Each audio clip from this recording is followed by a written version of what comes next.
Assalamualaikum warahmatullahi wabarakatuh. Waalaikumsalam warahmatullahi wabarakatuh. Kembali lagi bersama kami di Time Travel Rahayu dan salam sejahtera untuk kita semua. Nah, udah makin malam, makin syahdu, agak rintik-rintik juga. Iya. Nah, Sobat Time Travel, di episode kita kali ini kita akan ngobrol-ngobrol santai ya. Tapi kita sih gitu, sering ngobrol-ngobrol santai tapi nggak santai. Isinya. Nah ini nih, kemarin itu aku kan ngeliat satu referensi ya. Nah, aku juga udah bagiin videonya ke Alif juga kan. Iya. Ini kan sebenarnya kan kayak channel yang ya kadang kita tonton juga, kadang kita suka ya, ada cerita-ceritanya dari berbagai narasumber tentang apa ya, pengalaman-pengalaman spiritual ya. Nah, salah satunya itu cerita tentang ini kayak cerita tentang seorang karyawan yang pengen ditumbalkan sama bosnya ya. Nah, kita tahu kan ya di situasi sekarang itu memang sulit ya, penuh. Mungkin kalau Sobat Time Travel lebih menjiwai kehidupan sekarang juga banyak tekanan ya. Banyak tekanan, banyak ketidakpastian segala macam, dan juga apa ya, semakin was-was dengan apa yang akan terjadi lagi nantinya lah gitu ya kan. Itu lebih berasa banget ya sekarang gitu. Nah, ini kan ketika mendengar episode kali ini kan jadi berasa kayak di tengah himpitan kayak gini orang kan jadi kadang-kadang mencari solusi dan jalan yang pintas ya, jalan yang lebih mudah. Jadi salah satunya dengan ya kayak gitulah. Ya salah satunya dengan begitulah pokoknya gitu. Nah, sebenarnya apa sih Liv yang pengen ditunjukin gitu ya? Terkait juga dengan episode yang kita tonton itu juga sama-sama gitu kan. Nah, jadi dengan cerita ini dan situasi yang terkini, sebenarnya apa sih yang dilihat Alif di masa sekarang gitu? Apakah situasinya memang sudah se-chaos itu ya? Gitu? Oke. Bismillahirrahmanirrahim. Jadi video yang Mas Anton share itu ke saya, itu jadi sebuah referensi lah ya, bahwa ternyata di zaman sekarang tuh banyak sekali kesusahan, banyak orang kesulitan dalam hidup. Kita juga bagian dari cerita itu betul ya. Bagian dari kisah-kisahnya masing-masing. Negara juga kan ya lagi begini gitu, lagi banyak polemik, banyak marat-maritnya gitu dari orang-orangnya sendiri kan.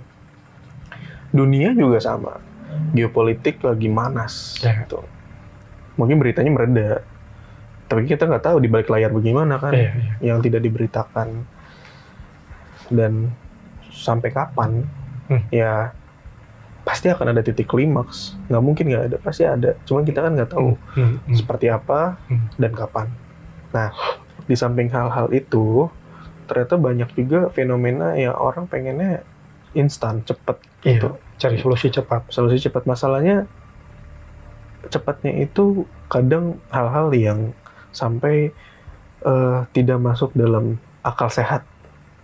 Jadi seakan-akan kita sekarang lagi ada di zaman sebuah fitnah besar. Oh iya, benar-benar. Gitu. Sebuah fitnah besar dalam berbagai macam aspek dan perspektif agama itu punya bahasanya masing-masing tentang kata fitnah besar. Gitu. Orang ada yang bilang sederhananya fitnah akhir zaman. Gitu. Itu kalau dijelasin gimana sih? Kalau bayanganku ya, kalau fitnah itu kan hubungannya dengan kayak bohong ya orang gitu. Nah, kan sejatinya kayak apa? Sejatinya sih saya kurang tahu sejatinya. Tapi yang saya pahami dari pengalaman sendiri dan beberapa orang yang cerita, fitnah yang dimaksud tuh seperti hal-hal yang tadinya benar jadi kebalik, jadi nggak benar. Oke. Ada yang nggak benar malah dibener-benerin. Misalnya hukum, keadilan malah jadi nggak adil. Yang harusnya salah malah dibebasin. Yang benar malah disalah-salahin. Banyak lah macamnya. Salah satunya itu hal-hal yang pengennya instan, tapi caranya sebenarnya itu nggak baik. Tapi kok jadi seperti baik ya? Seperti hal yang lazim, lumrah. Iya. Bagi beberapa kalangan tertentu. Nggak tahu gimana saya tuh masuk ke dalam satu keadaan, saya kayak kebawa mas, kebawa suasana, kebawa dan akhirnya saya tuh ngelihat dalam pandangan batinnya ya, saya lagi ada di sebuah lorong, sekelilingnya tuh bercahaya, tapi di sini tuh kayak kabut-kabut abu-abu. Saya kayak masuk ke situ, terus saya ngelihat selama di dalam saya nyebutnya lorong walaupun bukan lorong bangunan ya. Saya masuk ke dalam lorong atau lubang itu, kanan kirinya itu banyak sekali orang-orang yang lagi melakukan hal-hal yang kurang baik dalam konteks instan tersebut. Gitu. Semakin saya ngelihat, ternyata di antara mereka juga ada orang-orang yang maaf, walaupun punya agama, beribadah pun, tapi entah itu cuma sekedar fisiknya doang, tapi hatinya, pikirannya itu nggak selaras, tidak tertuju kepada Yang Maha Kuasa. Itu entah konsep Tuhannya seperti apa ya, tapi yang dimaksud adalah nggak terkoneksi dengan Tuhannya gitu. Nggak tahu koneksinya kemana. Apakah nggak ada ngawang-ngawang gitu, dalam pikiran yang ngawang-ngawang, atau ke hal yang lain yang kurang baik, yang tidak baik. Tapi terlihat berdoa. Kelihatan di berbagai macam tempat ibadah. Gitu. Nah, terus masih dalam lorong itu, terus jadi kayak saya tuh seolah-olah kayak ngelewatin ruang waktu, mas. Ngeliatin itu, kelihatan orang-orang itu dari berbagai macam tempat, karena kan dari kulit juga kelihatan beda-beda. Wajahnya juga beda-beda. Gitu. Terus yang paling kelihatan lagi adalah setelah itu orang-orang yang makin lama seperti sudah menjiwai bukan manusia seutuhnya. Maksudnya gimana? Maksudnya gini, seakan-akan perilaku dia dalam bertindak, tindak dan tanduknya itu kayak bukan orang, mas. Misalnya kejam, nggak mikirin hasil dari apa yang dia perbuat, kerusakan, menimbulkan kerusakan, menimbulkan kerugian bagi banyak pihak, tapi keuntungan untuk dirinya sendiri. Kejam ya tadi, kejam, keji, kayak nggak berperi kemanusiaan. Gitu. Kan kayak bukan orang. Kalau dalam kisah wayang, karakter kayak gitu biasanya ditampilkan dalam cerita-cerita buto. Raksasa yang bertaring itu dalam kerajaan apa gitu namanya. Mereka hula-hula hidupnya, serakah gitu, makan orang, terus ganggu kayangan gitu kan. Kalau dalam kisah wayang tuh gitu, nggak peduli apa juga dihabisin, dibabat lah istilahnya. Gitu. Nah itu dalam lorong itu saya ngeliat itu.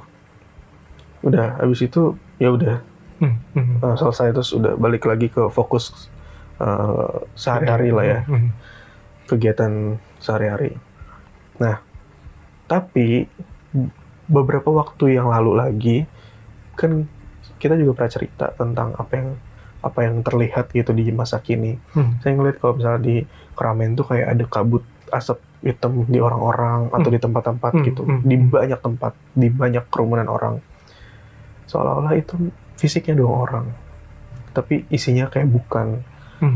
Nah, apa mungkin bagian-bagian dari itu juga melakukan hal-hal yang tadi, yang solusi instan dengan cara-cara misalnya maaf, ada yang pesugihan, ada yang dia punya kontrak perjanjian dengan makhluk tertentu, bukan cuma sekedar yang orang bilang jin, mas.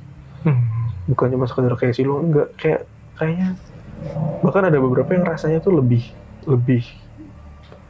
dari itu. levelnya lebih tinggi dari itu. Ya nggak tahu namanya apa gitu. Mungkin apakah setan atau apa, gitulah. Tapi emang kalau di masa-masa sulit sekarang ya gitu ya, mungkin ya aku juga ngerasain juga, Alif juga ngerasain, Sobat Time Travel juga ngerasain. Ini kan jadi kayak apa ya bahasanya, kita mungkin nggak sadar kali ya, Alif, ya kan. Makanya aku tanya, sebenarnya sejatinya tuh seperti apa sih yang orang sebut di akhir zaman itu bakal ada fitnah akhir zaman gitu. Nah, apakah ini kita kan nggak sadar ya? Berarti kan ini kan entah sangat halus atau kitanya yang nggak ini, yang nggak aware kan gitu. Nah, sebenarnya ada hubungannya dengan apa sih, tokoh atau bahasa gitu lah. Ya. Kan kita ngeliatnya cuma gejala-gejala ya, berarti ini akhirnya jadi begitu ya. Saya pernah cerita di episode yang lalu tentang, saya ngerasa ada yang kayak lagi ngelihat ke arah saya, bukan ngelihat, saya ngerasain itu ada hawa besar, gelap, tapi saya nggak tahu itu apa. Habis itu langsung ketutup. Saya lupa apakah pernah cerita di episode sebelumnya, apa ceritanya ke Mas Anton gitu. Tapi itu yang pernah saya rasain. Saya nggak tahu itu apa. Tapi rasanya adalah, rasa lainnya adalah, hal itu serupa dengan yang dialami oleh orang-orang. Jadi yang tadinya orang itu punya akal sehat, lama-lama tergerus, Mas. Iya, putus asa. Bukan cuma sekedar putus asa, tapi dia tetap melakukan aktivitas sehari-hari dengan penuh kesadaran, penuh fisik manusianya. Tapi dalam tindak tanduknya kadang atau sering melakukan hal-hal yang sebenarnya itu tidak bijak. Gitu. Apapun itu. Nah, jangan-jangan kita bagian dari orang-orang yang bisa seperti itu. Bisa, iya. Makanya petua para leluhur, para tokoh-tokoh suci di masa lalu selalu bilang, ya kita kalau mau bertindak apapun harus sadar, harus dengan kesadaran penuh.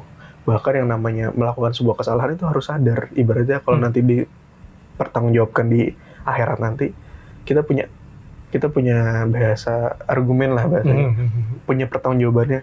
Ya saya melakukan ini karena seperti ini. Bukan karena ketidaktahuan, tapi sebisa mungkin dengan penuh kesadaran gitu. Nah, sementara di zaman sekarang yang terlihat dari hawa nggak enak itu dan gelap itu adalah kesadaran orang, hatinya orang itu kayak ketutup, makin tutup. Kadang-kadang kita juga ngerasa. Iya, aku juga merasa. Kadang-kadang kita juga merasa, ini kayak bukan diri gue banget. Kok gue gini ya? Dulu gue nggak kayak gini misalnya gitu.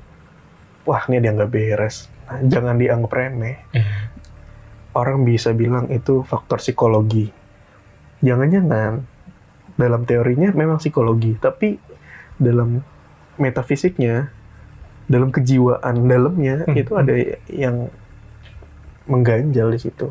Bukan Alif pernah cerita juga ya, yang pernah melihat pasukan banyak itu ya, pasukan dari bangsa yang gelap ya, ula-ula itu ya, yang seperti besar itu ya, raksasa itu. Apakah ini udah menjadi nyata bahasanya jadi kayak begitu?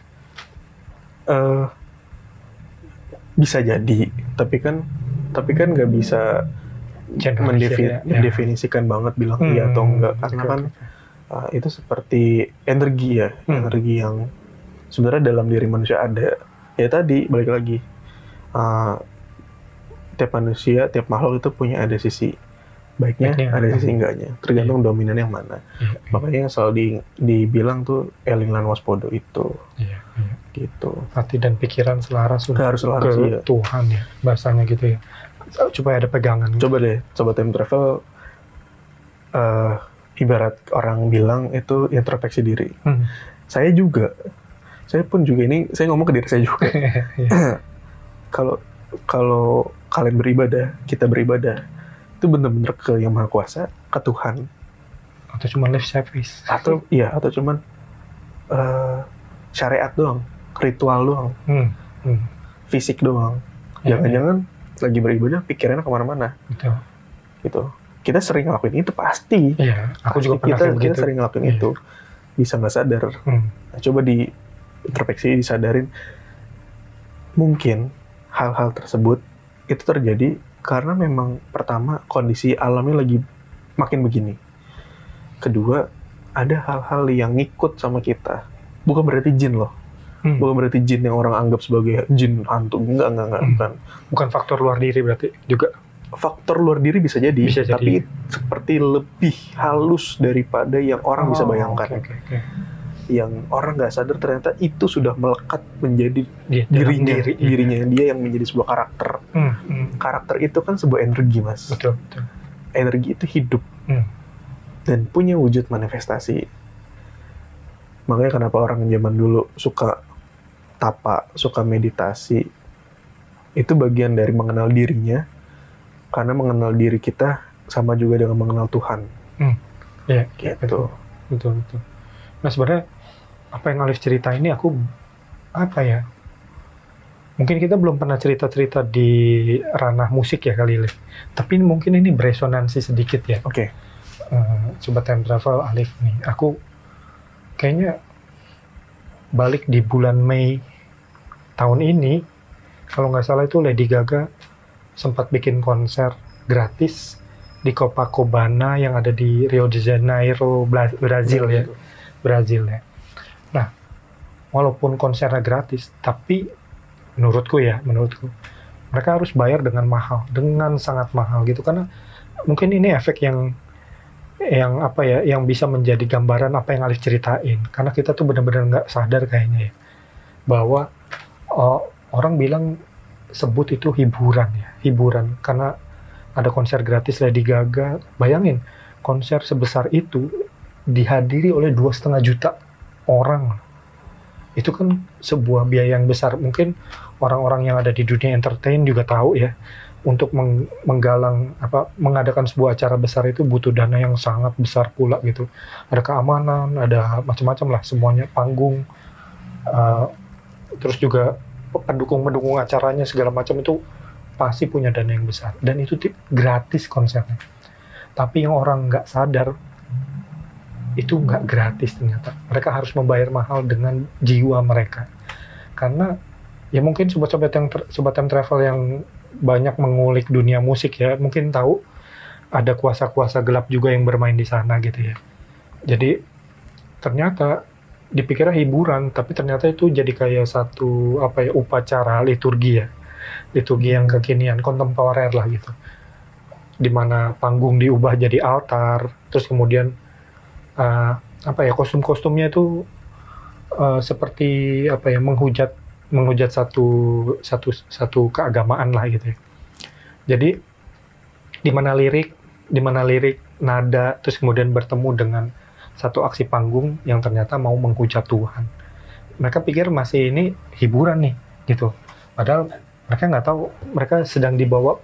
Bayangin aja, ada 2,5 juta orang bersatu padu dalam satu lirik yang sama, nada yang sama, terus kemudian ya jadi kayak liturgi yang sama ya, dari mulai konser sampai terakhirnya. Ini kan jadi kayak kucing gitu.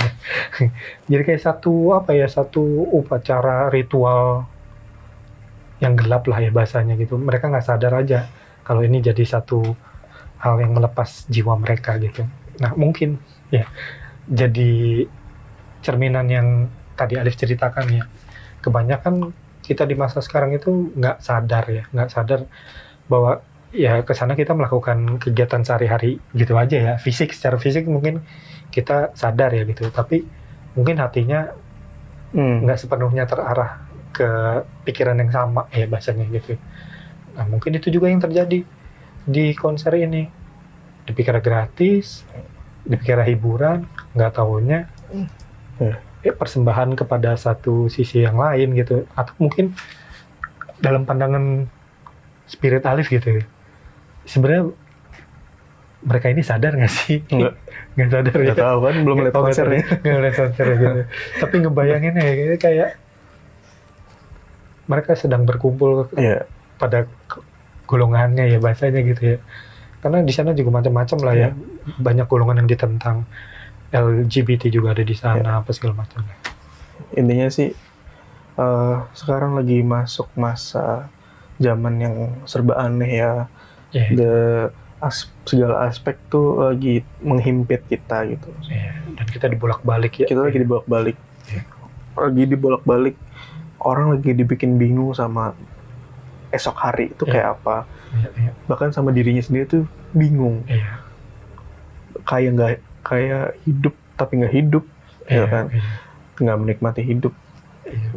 Nah, mungkin itu semua kita sedang dalam satu fase yang disebut fitnah. Fitnah akhir zaman. Karena ya udah banyak orang yang cerita lah. Ini udah ibaratnya udah menjelang akhir zaman gitu kan. Walaupun kita nggak pernah tahu kapan waktu terjadinya. Tapi kan itu semua seperti pola. Kita bisa ngeliat sebuah proyeksi ke depan dari pola-pola sekarang dan hari kemarin kan gitu. Ya yang bisa dilakukan selalu sadar sih apa yang kita lakukan. Selaras pikiran hati. Dan ambil pilihan menuju kemana ya. Sebenarnya itu yang jadi ini ya. Yang paling penting adalah selalu bersandar kepada Tuhan yang Maha Kuasa dalam kepercayaannya masing-masing. Tapi juga di sekeliling kita juga tuh ini lah, paling nggak di sekelilingku lah ya, ada juga cerita-cerita yang mereka dia udah bekerja dengan keras, dia udah berdoa memohon segala macam, ya kan. Tapi kan ada memang di dunia sosial sekarang ini kan ada kombinasi yang menurutku mematikan harapan, mereka putus asa ya, kombinasi kayak apa ya, pinjol judul gitu. Antara pinjaman online dan judi online itu jadi kayak kombinasi yang mematikan ya. Mereka